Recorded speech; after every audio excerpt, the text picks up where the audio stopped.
미국 군함시장 또는 상선 시장까지 우리가 미국으로부터 강력한 러브콜을 받고 있어요. 우리 지금 능력이 없어서 수리도 받는다. 그래서 트럼프 대통령이 우리한테 강력하게 요청을 했는데, 우리가 최근에 기분 나쁜 것 중에 도와주려고 하는데 비자도 제대로 안 나와요. 회사 직원들도 되돌아왔잖아요. 추방당하다시피 해가지고 지금 미국이 뭐하고 있는지 모르겠어요.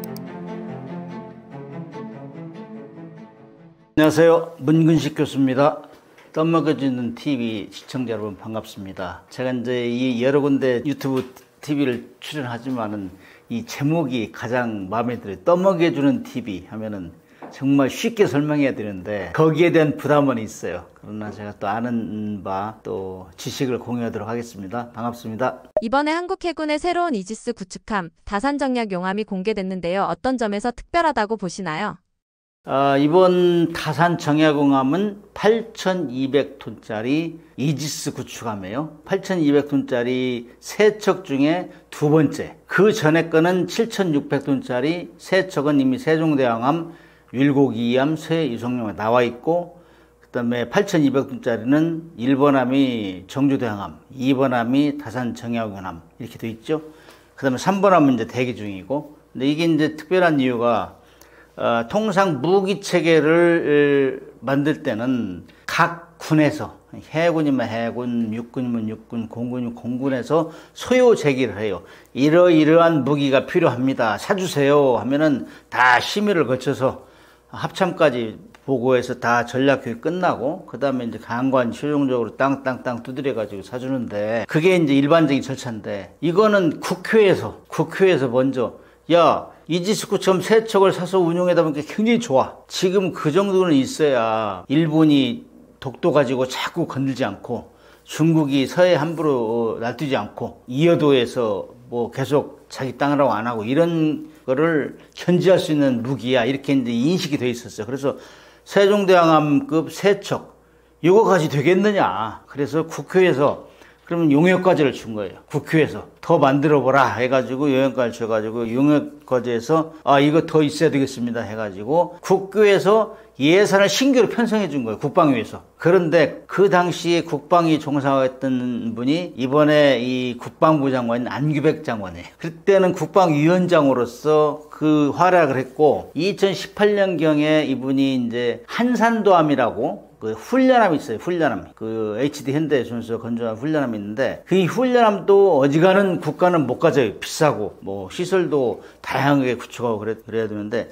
그때 귀빈으로 참석해가지고 VIP로 참석해가지고 이 탯줄을 잘라줬어요. 부인하고 같이 참석해. 근데 이번에는 장관으로서, 그때 당시에 국방위원장으로 갔거든. 이번엔 장관으로서 가서 이 주빈 역할을 하면서 탯줄을 잘라줬단 말이에요. 이것이 특이한 거죠. 그래서 위원장으로 장관으로 국방장관으로 이렇게 했는데, 이 다산 정약용은 국회에서 소유 제기를 해서 만들어준 배다. 이게 가장 큰 특징이고, 그러면은 어떤 면에서 이 성능이 좋아졌느냐? 첫 번째 세척보다 좋아진 거는 이 레이더의 성능이 좋아졌어요. 첫 번째 세종대왕급은 미국의 원조 이지스 구축함의 알레이버크급이에요. 이게 한 90척 이상 만들어졌는데, 거기에 레이더가 AN SPY-1T 이걸 썼어요. 근데 지금 이번에 정약용함은 AN SPY-6를 써요. 6. 그러니까 진화된 거지 상당. 그런 면에서 더 먼 거리에서 1000km 이상에서 표적을 1000개 이상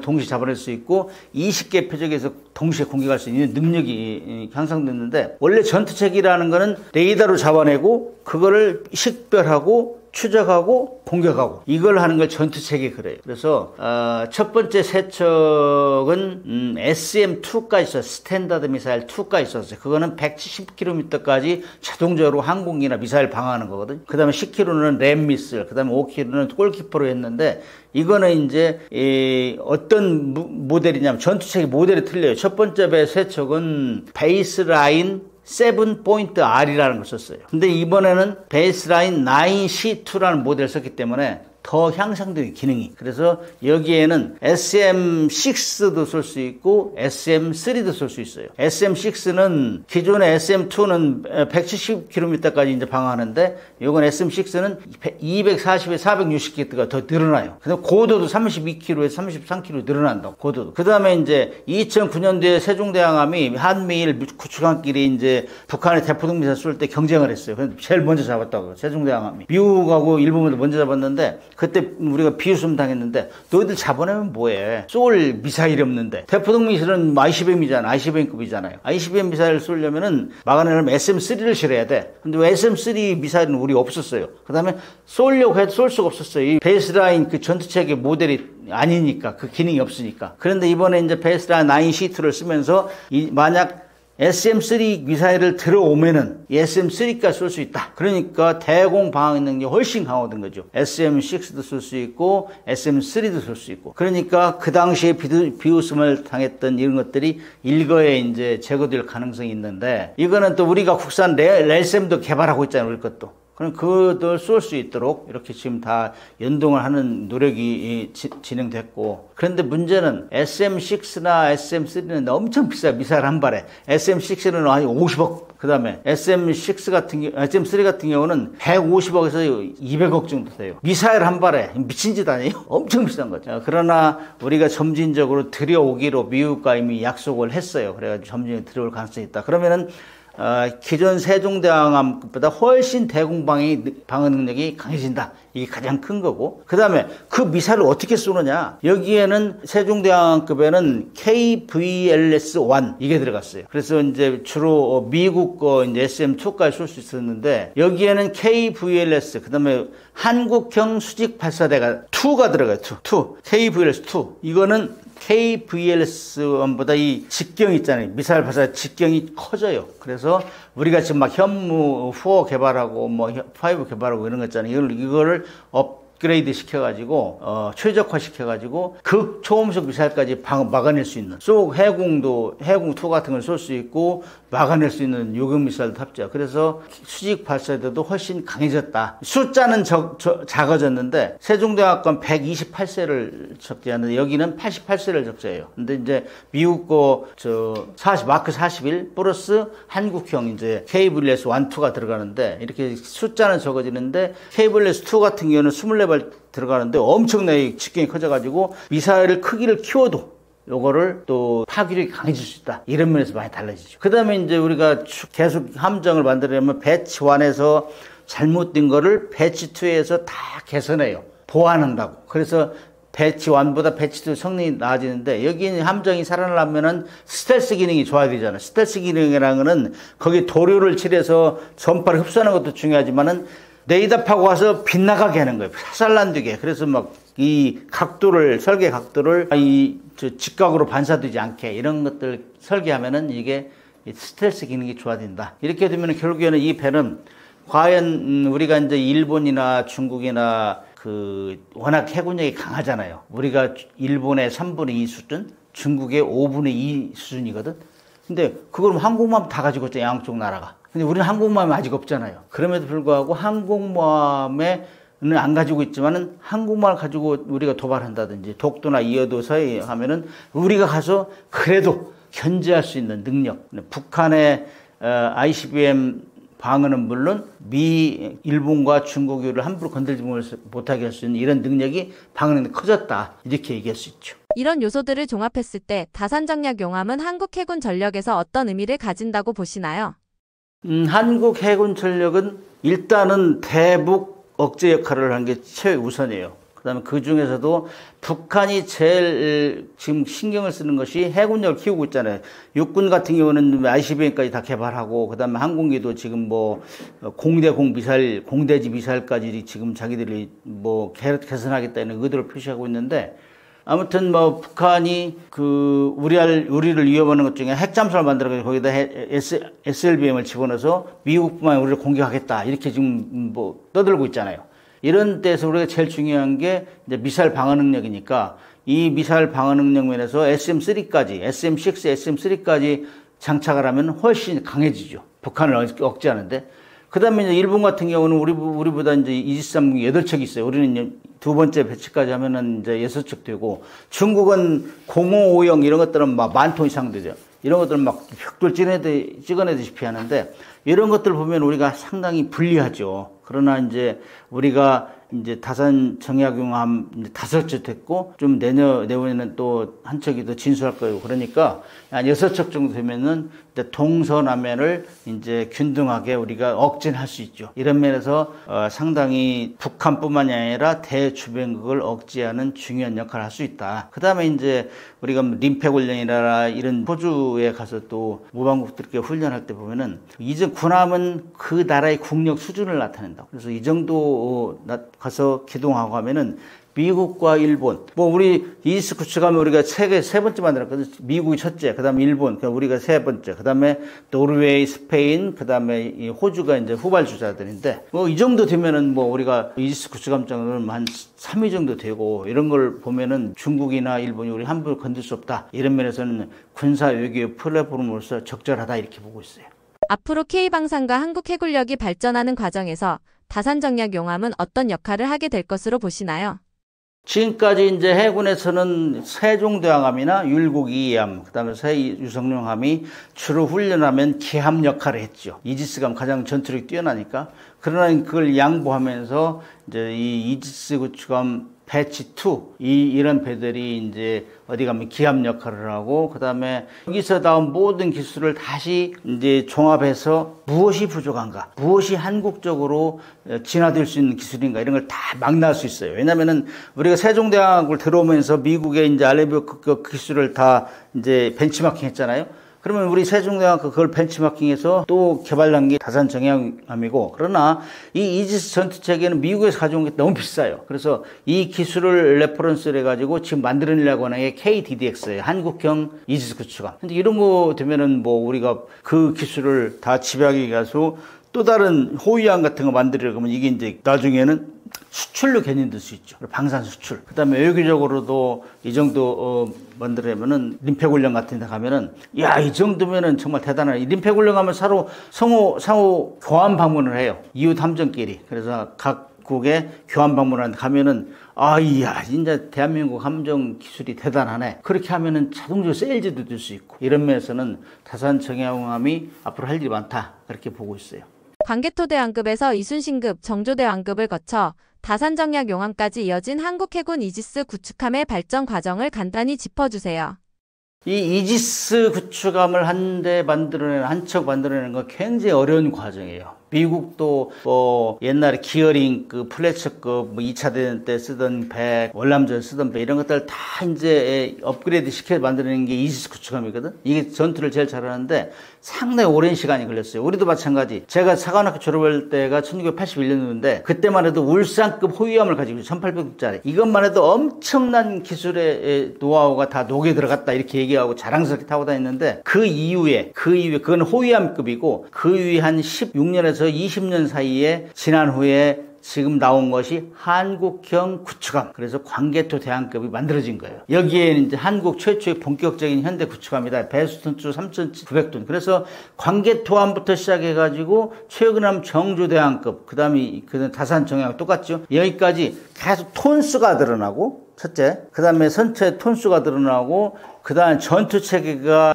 처리 능력이 우수하고, 그 다음에 레이더 잡아내는 능력, 이런 것들이 뛰어나단 말이에요. 그래서 여기에 들어가는 모든 것이 최신형이 드는데, 이 광개토 대왕함 그때 세 척이 나왔었는데, 그때까지만 해도 이 배가 뜨면은 그 인접 도시까지 레이더 돌리면 막 다 먹혀 들어가는 거예요. 전파가 워낙 세서. 그래서 야, 대단하다 했는데, 거기에는 이제 KVLS-1이 이제 없었단 말이에요. 거기 KVLS 없었고, 그건 미국 거 마크 41을 써가지고 그 다음에 이 수직발사를 썼어요. 근데 이제 이순신학교로 가면서부터는 이게 KVLS-1이 들어가고 톤수는 4,400톤으로 늘어나고, 그 다음에 골키퍼 CIWS 그러면 크로스인 웨이펀 시스템 있잖아요. 근절이 쏘는 거 5km 이내에서 그게 들어가고, 그래서 야, 이 정도면은 상당히 대단한 발전이네. 그 다음에 광개토함을 넘어서 본격적으로 이제 원양작전 능력을 확보했다 이렇게 얘기를 했었어요. 근데 그게 이순신함급이란 말이에요. 이건 6척. 여기 이순신함급이 제일 유명한 게 뭐 최영암 옛날에 아덴만의 영웅 작전했잖아요. 아덴만에서 우리가 해적들을 또 구출해서 거기 참여한 게 이순신급이에요. 이게 만들어졌고 그 다음에 나온 것이 세종대왕급 세척 7,600톤짜리 여기에는 이지스 구축함이라. 여기 이지스 구축함은 현존한 구축함 중에 제일 전투를 잘한다. 이지스는 그리스의 신의 방패라는 얘기. 신의 방패. 그래서 모든 항공기와 그다음 미사일 날아오는 거 다 자동적으로 교전에서 떨어뜨리는 거. 그래서 이게 유명한 배인데 여기에는 베이스라인 7이 들어가고 스파이 1D 델타가 들어갔어요. 그래서 이거는 그야말로 미국의 알레이버크 구축함과 비슷하다. 능력이 이렇게 해가지고 자랑스럽게 얘기했어요. 그 다음에 이제 정조대왕급은 이제 미국에서도 이 베이스라인을 이제 진화했으니까 거기다 이제 레이더까지 스파이 6, AN 스파이 6를 썼단 말이죠. 그래서 요 레이더가 들어가면 더 원거리에서 더 많은 표적을 컨택할 수 있고, 그 다음에 이스구추가 베이스라인 라인은 표적 처리 속력이 엄청 빨라졌어요. 그래서 아무튼 뭐 미사일이 갈수록 속력이 빨라지죠. 극초음속 미사일가 나타나니까 이런 것도 어떻게 막을 거냐. 이거는 뭐 처리 속도가 엄청나게, 근데 둔위가 좋아지는, 컴퓨터 능력이 좋아지는 거죠. 그래서 여기에는 이제 정조대왕급에는 KVLS-2까지 탑재해가지고 거기다 이제 탄약의 양도 키우면서 북한이 여차하면은 뭐 함부로 하면은 우리가 주석공도 갈 수 있는 능력을 가지고 있고, 북한이 극초음속 미사일을 가지면은 거기에 또 업그레이드 시켜가지고 거기도 방어할 수 있는 이런, 그러니까 LSAM 뭐 우리가 개발하는 거 이런 것들 다 탑재하겠다. 그래서 이제 한국형 구축함은 3,900톤짜리 광개토함, 그 다음에 4,300톤짜리 이제 이순신함, 그 다음에 세종대왕 7,600톤의 세종대왕함, 그 다음에 8,200톤짜리 정조대왕함, 이렇게 진화가 됐죠. 그래서 정조대왕 또는 뭐 다산정약공함 같은 경우는 그야말로 미국의 원조 구축함 알레이버크보다 더 성능이 뛰어나다, 그렇게 얘기할 수 있어요. 최근 우리나라 조선업이 미국 시장에 진출하면서 새로운 전환점을 맞이했다고 하는데요. 앞으로 어떻게 전망하시나요? 미국 군함시장 또는 뭐 상선 시장까지 지금 우리가 미국으로부터 강력한 러브콜을 받고 있어요. 뭐 SOS를 치다시피 해가지고 빨리 한국 해군의 도움을 받겠다. 협업하자. 우리 지금 능력이 없어서 수리도 못한다. 신주함정은 뭐 거의 1년에 한두 척 만들어내가지고 큰일 났다. 중국은 뭐 대량으로 막 벽돌 찍어내도록 피는데, 우리가 아무리 회복하려고 해도 이 기술력, 산업시설이 너무 노후됐다. 그래가지고 불이 난 거예요. 그래서 트럼프 대통령이 이제 2기 취임하면서부터 우리한테 강력하게 요청을 했는데, 우리가 최근에 기분 나쁜 것 중에 하나가 그렇게 해서 도와주려고 하는데 비자도 제대로 안 나와요. 이민법 그것 때문에 이번에 뭐 우리 그 일반 회사 직원들도 되돌아왔잖아요. 추방당하다시피 해가지고 엄청나게 지금 앞뒤가 안 맞는 얘기라고. 그래서 미국은 우리한테 강력히 요구를 하고 있는데, 이 잘만 협조되면은, 미국과 우리가 협조되면은 미국의 거대 시장, 우리의 탑 수준의 기술력, 이것이 이제 합쳐지면은 그야말로 세계 군함 시장을 석권할 수 있는 절호의 찬스인데 지금 삐그덕거리고 있어요. 그래서 미국하고 중국하고 해양 패권전쟁, 태평양 패권 전쟁이 지속될 거다는 항상 예상하고 있는 것이고, 그렇게 하다 보면은 우리의 기술력과 미국의 거대 시장이 합쳐지면은 엄청난 시너지 효과를 낼 수 있다는 게 지금 좋은 기회인데, 지금 이런 방송을 정말 번역해서 미국 트럼프가 듣고 왜 말로만 하느냐. 우리 지금 투자할 준비 됐고 뭐 1,500억 불 이상을 우리가 투자하겠다 약속했는데 지금 그런 뭐 투자할 만한 여건이 조성된 게 하나도 없어요. 너무나 기분 나쁘게 하고 우리는 뭐 최선을 다해 돕겠다고 하는데 지금 미국이 뭐 하고 있는지 모르겠어요. 그래서 아무튼 우리가 그쪽을 도우면서 우리도 생산 능력에 차질이 빚을 가능성도 우리가 감수하면서 도와주겠다는데, 미국은 정말 우리한테 도움만 요청하고 하나도 도와주지 못하고, 그 다음에 비자도 제대로 안 나오고 그래가지고 지금 굉장히 애를 먹고 있어요. 아무튼 우리가 이 기회를 잘 살리면은 미국이 자기들이 나라 미국의 조선업을 보호하기 위해서 존스법이라는 법과 번스 톨레프슨 수정법이라는 걸 만들어가지고 강력하게 자기들끼리 했다고, 자기들끼리. 그래서 뭐 거기 경쟁도 없고 그러다 보니까 뭐 완전히 낙후된 거예요, 미국의 조선 시설이. 그래서 우리한테 강력하게 요구하고 있는 절호의 찬스인데, 지금 일단 시작은 했어요. MR로 사업은 시작해가지고 한 4척 정도를 우리가 수리하고 있다고. 한 2척 정도 이미 보냈고 2척은 수리하고 있는데, 여기서 신뢰를 구축을 잘하면은 미국의 이제 새로운 함정을 만드는 데까지 접근하면 우리가 엄청나게 도움을 줄 것이다. 특히 이제 군함 시장도 그렇지만은 상선 같은 경우도 정말 미국의 선적 국적을 가지고 있는 상선 정도 이 80척 정도밖에 안 된대요. 그래서 향후 10년 내에 250척을 다시 건조하겠다, 확보하겠다. 그 다음에 뭐 LNG 운반선, 그 다음에 회빙선, 그 다음에 뭐 친환경 선박 이런 것들은 지금 미국이 절실하게 필요하다고. 그래서 우리는 그런 면에서는 세계 1위거든. 지금 거의 뭐 최고 부가가치 선박 이런 것들은. 그래서 이렇게 잘만 협조되면은 우리가 굉장히 미국으로부터 미국과 거의 세계 선박 시장을 석권할 수 있는 기회가 될 수 있다 이렇게 생각해요. KF-21 차세대 전투기 사업은 우리 정부가 대규모로 지원하고 있다고 하는데요. 정부가 KF-21 사업에 적극 지원한 이유와 규모는 어느 정도인가요? 육해공군 무기체계가 있지만은 지금 가장 대미 의존도가 높은 게 공군이에요, 공군. 그죠? F-15K, 뭐 F-16, 그다음에 우리가 FA-50도 사실은 T-50 그 훈련기를 기반으로 한 거잖아요. 다 미국 베이스단 말이에요. 특히 엔진은 100% 미국이거나 아니면 저 유럽에서 사오는 거고. 그렇기 때문에 대외 의존도가 가장 높은 게 공군이에요, 공군. 그럼 전쟁을 하다 보면은 자주국방은 내가 만들어내면은 무한히 할 수 있잖아요. 그러나 뭐 전쟁하다가 어느 국가에서 안 팔아 그러면 전쟁을 못 하는 거 아니에요? 그래서 자주국방이 떨어지는 거예요. 그래서 공군이 제일 급한데 공군이 항공 전투기가 비싸요. 또 이 작은 크기에 비해서는 비싸다고. 그래서 가장 빨리 국내 개발을 해야 되겠다 의지는 있었지만은 그거를 우리가 마음대로 바꿀 수 없던 것이 그야말로 미국의 방산 기업들, 군산 복합체 이런 데 계속 팔잖아요. 우리한테 FMS를 통해서 포린 밀리터리 세일 해가지고 대외 군사 판매 있잖아요. 이런 걸 해가지고 다 판다고. 우리 이제 정상회담 하면 너 몇 대 살 거야? 몇 대 살? 일본도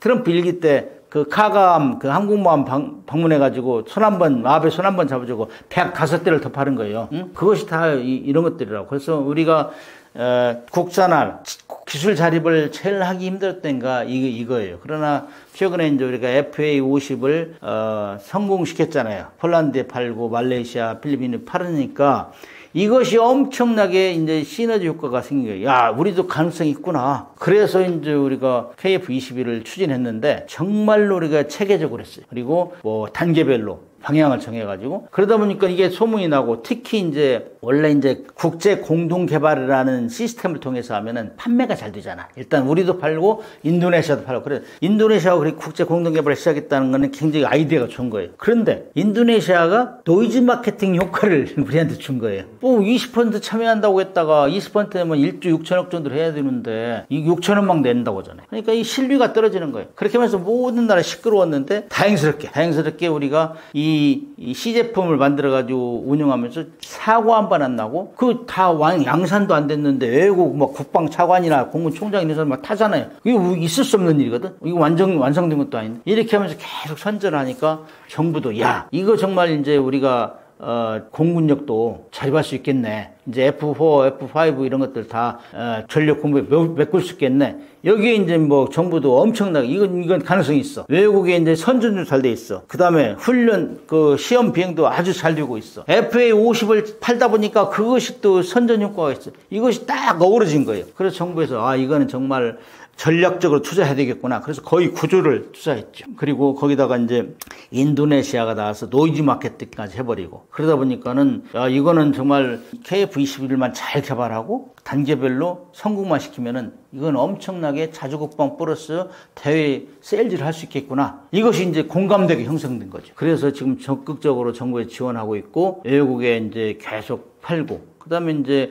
항공기는 엄청나게 비싸요. F-35 같은 게 우리가 지금 뭐 60대를 사온다고 했지만 천문학적 돈이잖아요. 그래서 이런 걸 다 이제 빨리 이제 업그레이드 시켜가지고 이걸 대체할 수 있겠다. 이런 자신감이 생기는 거죠. 그래서 이제 정부는 지금 안보 자립, 그 다음 산업기술 파급 효과, 방산 수출, 그 다음에 외교적으로도 동맹국을 유치하고 뭐, 이 무기 팔으면 같이 동맹이 돼요. 뭐 자연스럽게 동맹이 될 수 있다고. 무기 팔으면은. 그렇기 때문에 뭐, 그걸 협약으로 맺지 않더라도, 우리가 전쟁하는데 무기 준다고 했다가 안 주면 골치 아프잖아. 이런 것들이 이제 우군을 만드는 것이죠. 그래서 이렇게 되니까 KF-21은 지금 상당히 정부에서 지원한 만큼, 국민들이 원하는 만큼, 성과를 내고 있다. 다른 거는 뭐 이렇게 얘기하면 조회수가 많이 하는데 KF-21은 엄청나게 조회수가 많이 와요. 한때는 뭐 핵잠수함 이런 게 많이 나왔는데 핵잠수함 많이 했기 때문에 그런지 KF-21은 엄청나게 많이 나와요. 그래서 저도 제가 공부는 아니지만은 우리 방산 그 시스템은 알잖아요. 그래서 저도 보면은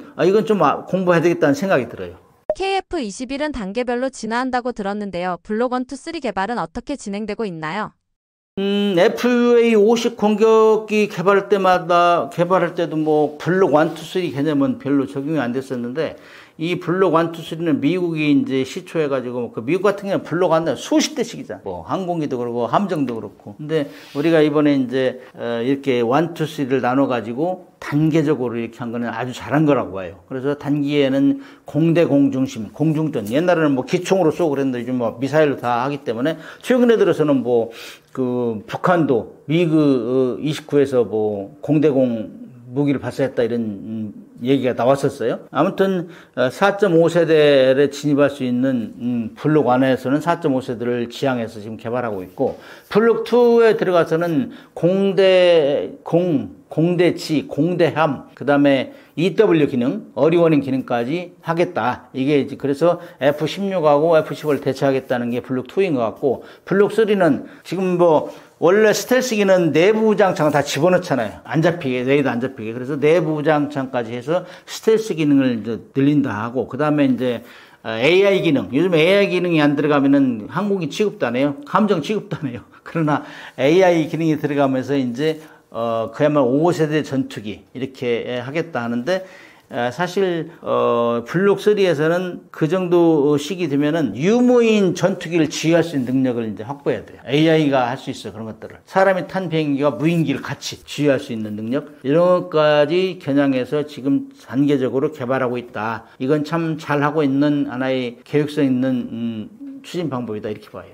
KF-21은 앞으로 어떤 기술적 진화와 업그레이드가 가능할까요?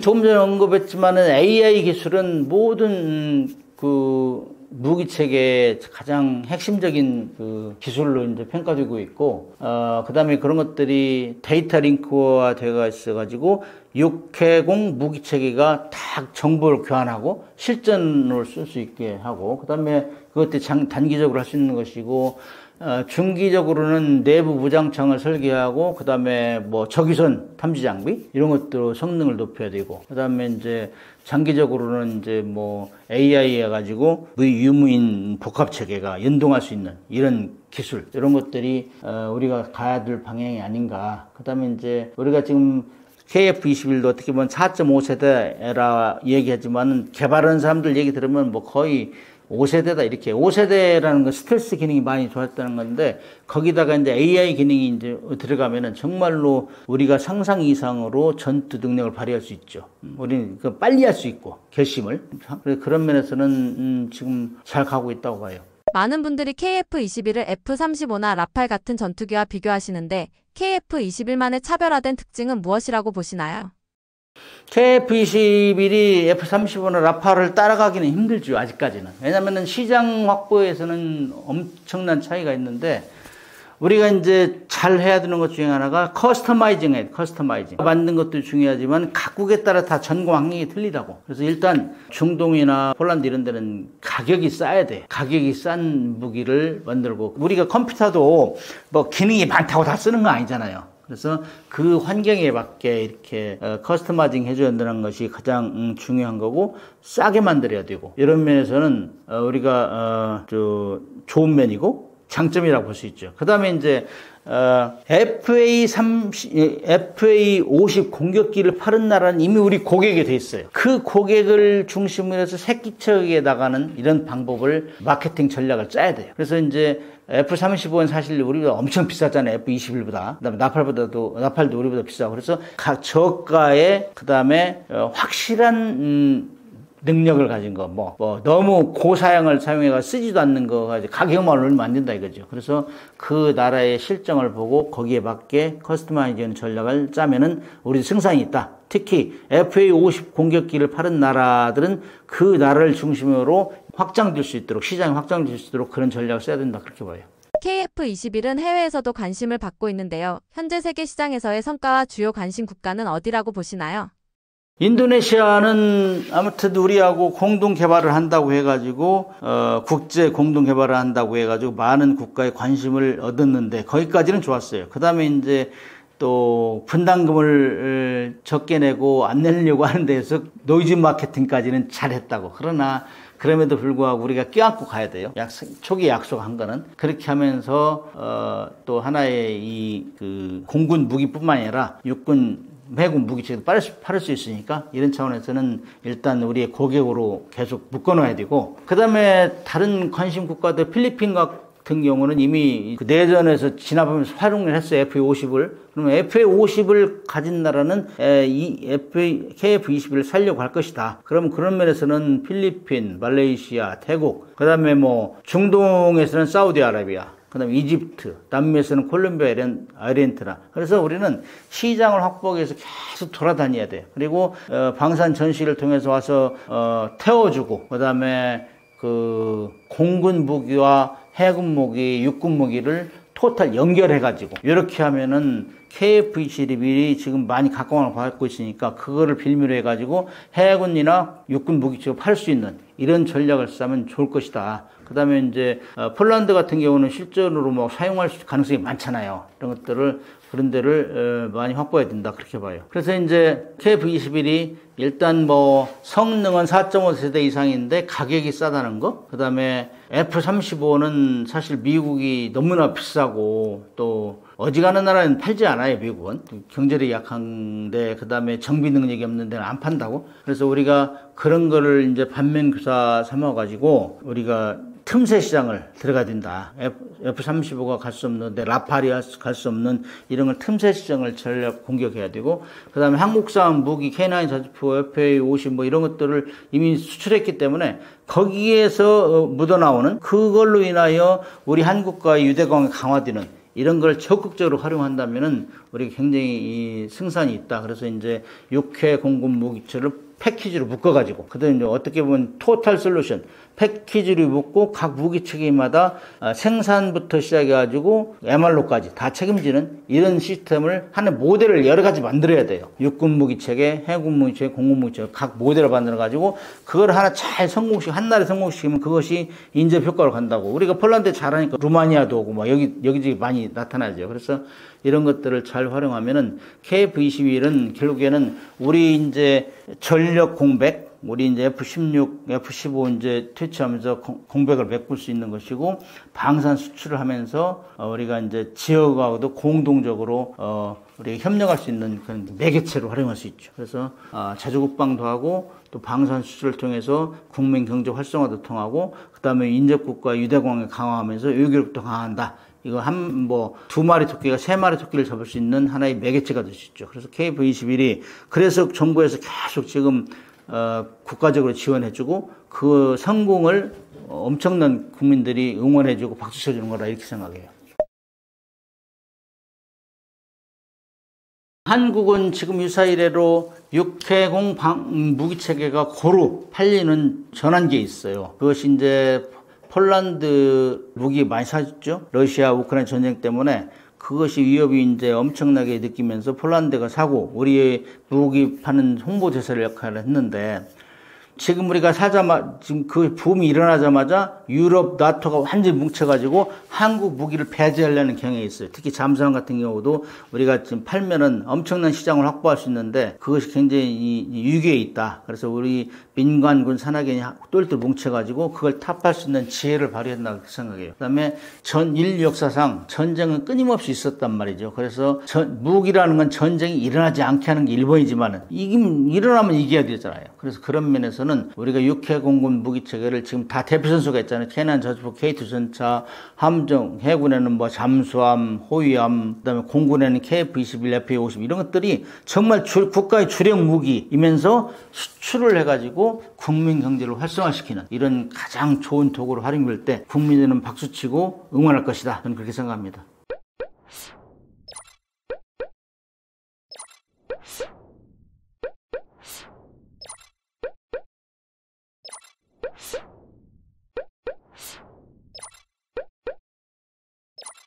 you